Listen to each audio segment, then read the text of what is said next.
Okay, so my name's Jocelyn. We are here in Australia from the US. My husband's job brought us over here. He's in the US Army. We were truly immersed in Australian culture. My youngest started kindergarten here.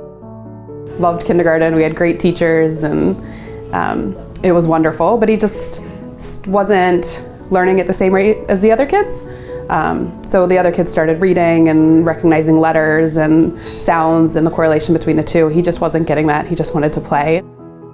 We found out that instead of working one-on-one with him, his year one teacher would give him a coloring sheet of a dinosaur because he loves dinosaurs. So she would just give him a sheet of a dinosaur and have him color in the dinosaur where all the other kids are reading chapter books. And the school didn't really have any answers for us. There was no testing that they did. There was no counselors that helped us. It was just kind of a find your own way. It was heartbreaking. Like even thinking about it, back on it now, like it makes me upset. They had said to us, oh, maybe he has autism or ADD or ADHD. So we went to the developmental pediatrician. She tested him. All his tests came back normal. He's definitely not autistic anywhere. He's not on the spectrum. Nothing that I can help you with. So she sent us to a psychologist. The psychologist tested him and diagnosed him with dyslexia. But then we didn't know where to go after that. We went back to the school and the school said, oh, we don't really have any help. They just recognized dyslexia as a learning disability here in Australia within the past 3 years. I saw this kid who could remember any facts, like if he would watch a TV show about dinosaurs or the planets or other stuff, he would remember them. But the psychologist we were seeing said there's this program out of the US called Lindamood-Bell. I don't think we have it here yet, but maybe you can go online and get some resources that you can use at home. And it came up that there was a center in Double Bay. I called right away and yeah, just went from there. They did testing and it was great, I have to say. It was very non-confrontational with how they do the testing here. It was great. And they start out with your kids' strengths. So the first thing Andy, our director here, said to me was, he's a really smart kid. Carrig is really, really smart. He said he's just got some stuff that we need to work on and we need to utilize his strengths to figure out this other stuff.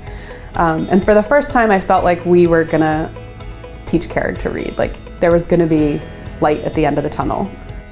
So it was a really good experience coming in here and being told that he's gonna learn to read and that he was really smart. Because up until now, a lot of people have been telling us that he wasn't smart, he wasn't intelligent.